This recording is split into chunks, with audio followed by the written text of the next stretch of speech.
Hi, my name is Samantha Trevino, and this is my partner. Hi, I'm Kassandra Medina.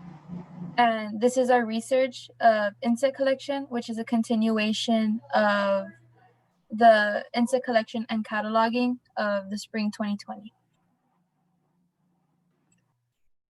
Here, I put some pictures so you can get a little bit of an estimate of what we did in the spring 2020. And so on the left, you'll see the insect collection boxes that are located in the environmental center at LC.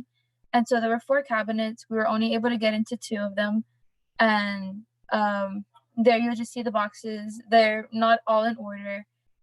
So that was one thing that we also had to do, was put them in order and make sure we labeled them correctly, and put the here on, like, you can see the little like the little squares. Those are the numbers of the boxes. And so on the right, you'll see, on the top right, you'll see an insect collection box that has not been organized or cataloged or cleaned. But on the bottom, you'll see one that we cleaned, organized, and we have already cataloged.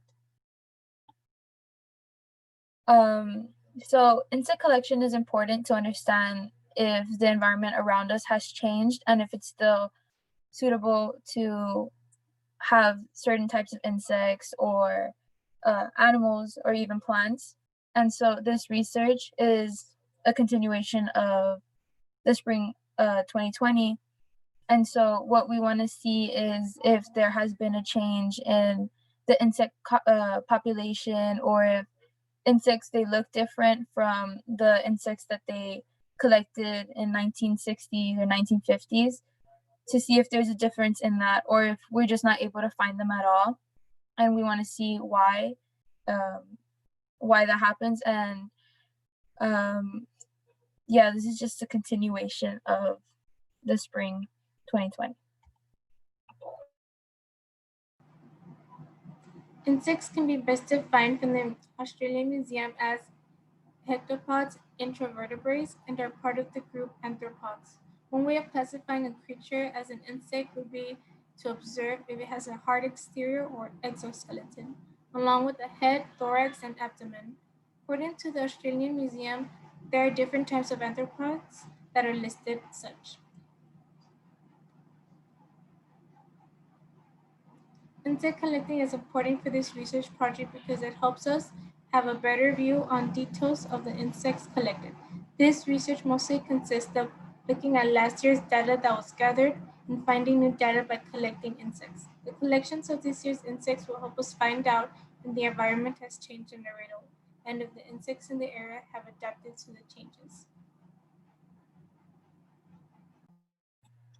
As I mentioned in the beginning, the what we want to use this research for is to see if there's a difference between the insects that were collected 50 years ago, and if that change will be caused because of an environmental change, or if it was due to urbanization. Because obviously when neighborhoods are built, they cut down all the trees and they take away all the vegetation that are in the area.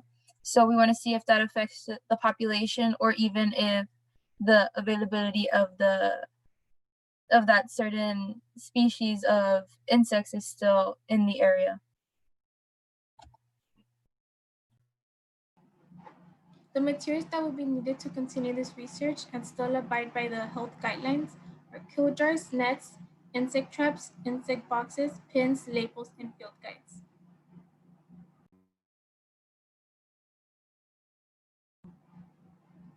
There are 2 different methods that could be used for this research, and it all depends on what the COVID-19 situation is looking in the 2021 spring semester. If the option to safely go back to LC is available, then the organization and cataloging will continue, and insect collection will take place on campus.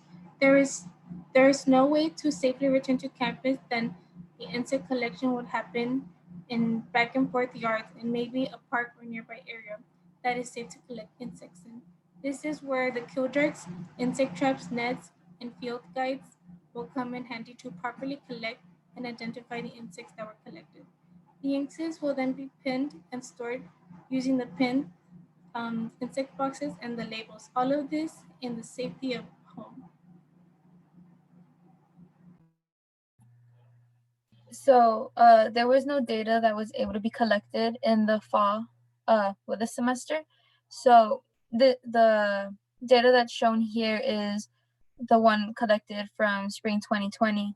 And we were able to get at least 4 major orders that were present in the boxes that we were able to look at. And so those orders are Lepidoptera, Odonata, Orthiteria, and Blattaria. And so we want to use this information as a baseline to see whether the order Lepidoptera would still be the most present in the area, or Blattaria would still be the least present in the area.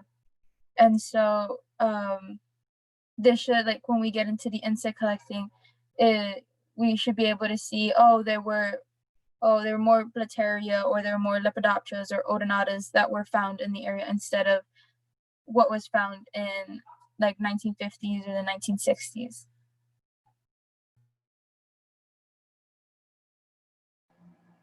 In conclusion, the initial plans for this research was to catalog and organize the insect collection boxes in the environmental center, and then actually capture insects to add to the collection and compare them to the old ones. Although there was not able to be done due to not being able to go back to campus, there are other ways that this research can continue. Hopefully the option to go back safely to ASLC is available, but if not, the insect collection will have to happen at home. The research conducted this semester should help give us a better understanding on how to identify insects, where certain insects are located, and maybe even identify if the insects is native to the area. In the end, the data from this research is still not complete. Thank you. That was our research project.